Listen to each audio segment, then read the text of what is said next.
Good afternoon, sports fans. We've reached a slight impasse. A little walk path road has finished here. Though the phone, she's pretty good. She shows that little divot there. I'm going to go down there and have a look, see if I can't join on with the path. In European now, the paths, if you can't go on a path because it finishes, often it starts again down lower. Because maybe before this road was put in, it was down lower. So it's down lower. So I don't think it's ending because no, it's down lower. So I'm going to go back there and go down lower and walk along that because it's there on the map I see. So I got my little backpack. Now I was lucky when they stole my luggage, I had this beside me on the chair. And luckily I kept all my camping gear in there. Well, most of it, except my fishing gear. But then if I had my fishing gear, I would still be back at a creek, river somewhere, thinking I'm doing great fishing all them fish. Where I don't have that, so I can't fish the fish, I gotta move on. Like Bear Grylls says, movement is life. So you gotta move. That's how it goes. My little half-assed beard, but I keep it there because that's what God wants. God sees pleasure in that. And so that's what I do.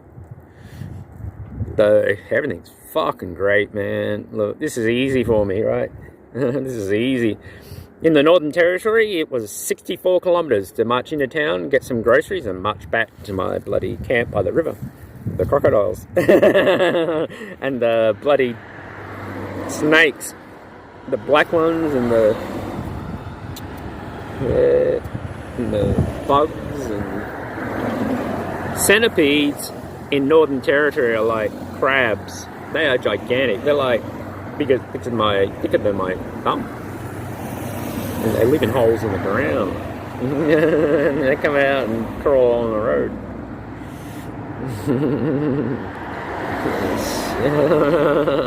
And then you're walking along and there's freaking like daggers in the ground you gotta negate. And then in the Northern Territory, you walk at night. If you don't walk at night, you got to carry a litre every kilometre. You're drinking a litre every kilometre. That's what you're doing. And then the heat becomes so stifling, and your head starts to become so hot and it starts throbbing that you can't walk anyway, even if you are drinking a litre a kilometre. It's not easy in that place. And the Aborigines have it right? You don't wear any clothing. I had a broad brim hat. I just threw it away because the brim was trapping the hot air around my head, making it worse. I just took it off and threw it away. I mean, there's a difference between getting sunburnt and then heat stroke from a broad brim hat. Anyway, that's how it is. They're telling me, you can't walk. There's a storm. There's a storm. Well, that's high, right? It's way higher than what storm clouds do in Australia. They're all the same, you know what I mean? I'm kind of thinking to myself, I'll doubt if that's anything like storms in Australia. Right? I'll doubt. That's very high. And it's very high for one reason. It's come off the mountains. Right? And it's there in the air, right? It is not actually convected up there. It's just up there because it's come off the mountains. It rose up on the mountains and now it's just sitting there. It's not like there's constant rise. But anyway, we'll see. We'll see. There's the sun this way. Back down and then I'm going to join the road. Right, it's 12 hours and I'm nearly into not nearly into halfway. Oh, my stopwatch is still ticking. I'll stop that. And when I join back on with that road, I'll start again because I'm wasted like 10 minutes just sitting here. So, but anyway, I got 4 hours checked off, so that's just 6 hours. And like I said, that's just 2/3 the way into Northern Territory and back from Kings River to Katherine. It's just 2/3 of that distance. And I'm marching to Katherine, Kings River, and then it took me 2 days.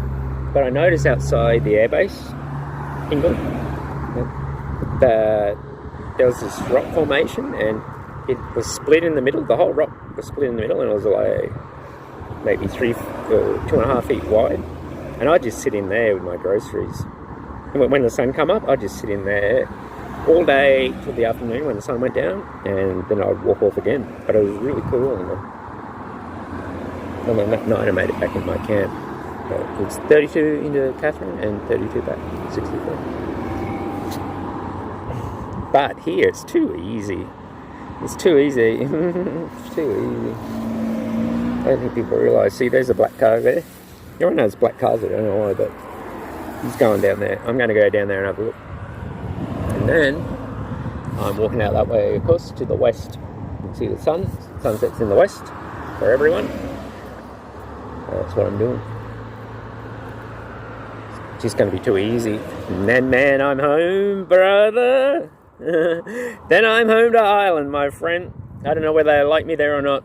Probably ate my guts, but I'm home to Ireland. If I can stay there at all, or if I can do it, I'm going to go out to Galway Bay, because that's Poppy's favourite song, called Galway Bay. So I'm going out there, if I can. Speak a language that the strangers do not know. And if you go across the sea to Ireland,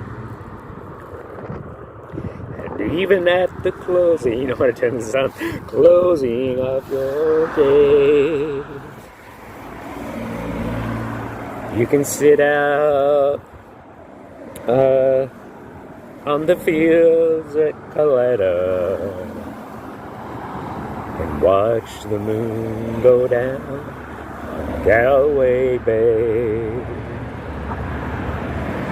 That's Poppy's favourite song, Galway Bay. I wonder why, you know. Is that where they come from? Poppy hear about that? When he got wounded in World War I, did he go to Galway Bay and see that?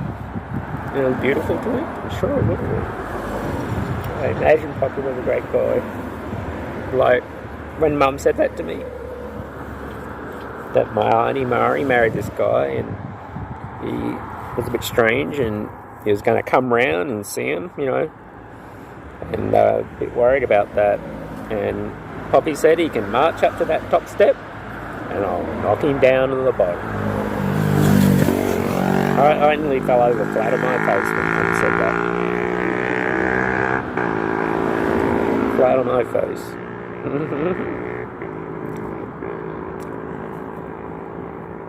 And then, even when, right, some people are going to come around and do something, I'm out standing out the front, and I look behind me, and there's Mum, 85 years old, and there she is standing right bloody behind me. No one else is there, but there's Mum. Yeah, bloody oath. That's what I like.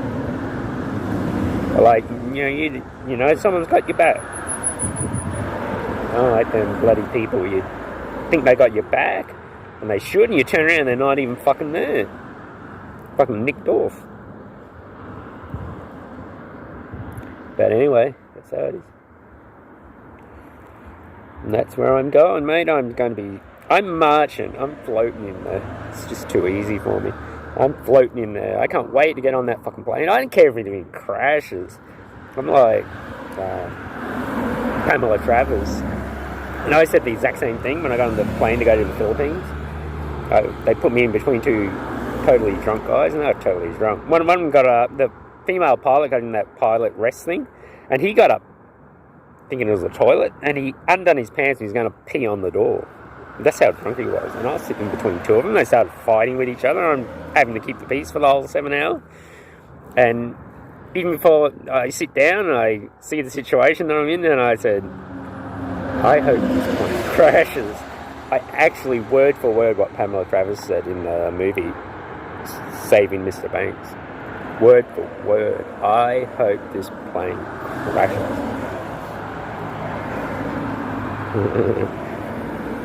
And often I find myself doing those same things. I don't do it because it's mean. I just think it must be difficult for you with that screaming child. You know what I mean? And then people look at you like you're some sort of mindless, heartless freak. but you're just saying what you think. Because it must be difficult. You know what I mean? It must be bloody difficult. You're on a plane with a screaming child. It must be difficult. Not that you hate the child or you wouldn't do it yourself. You just... You know what I mean? And then she realised what she said, and oh God, I hope the plane crashes. Oh, jeez, I'm in the muck again. I hope the plane crashes. It's all good. It's all good, isn't it? I'm just having 2 seconds rest. I'm going to throw that thing on my back again, and off I go.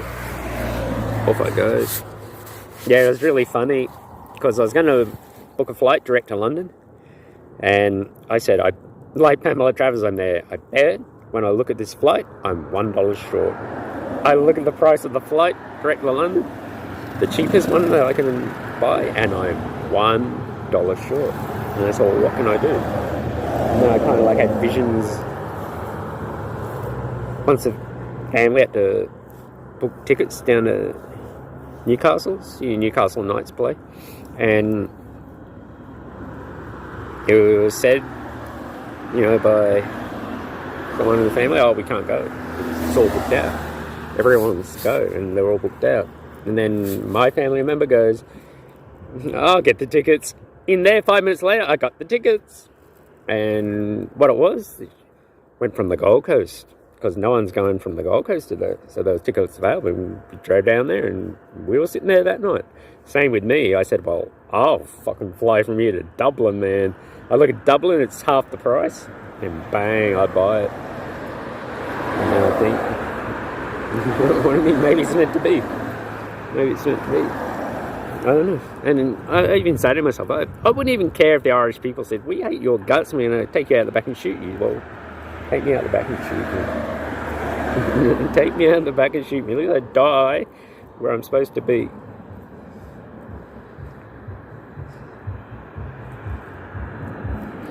But anyway, off we go. Here I go, singing low. Bye bye, blackbird. I got 2 things, right? 2 things that I must do. I love that little shit. I do. I fucking love that little shit. And then I want to find out what happened to Boyd, though. What he's doing, because he's lovely. That's what I want to do. That's what I want to do, man. So I'm packing up and I'm shipping up, and I'm off to Ireland.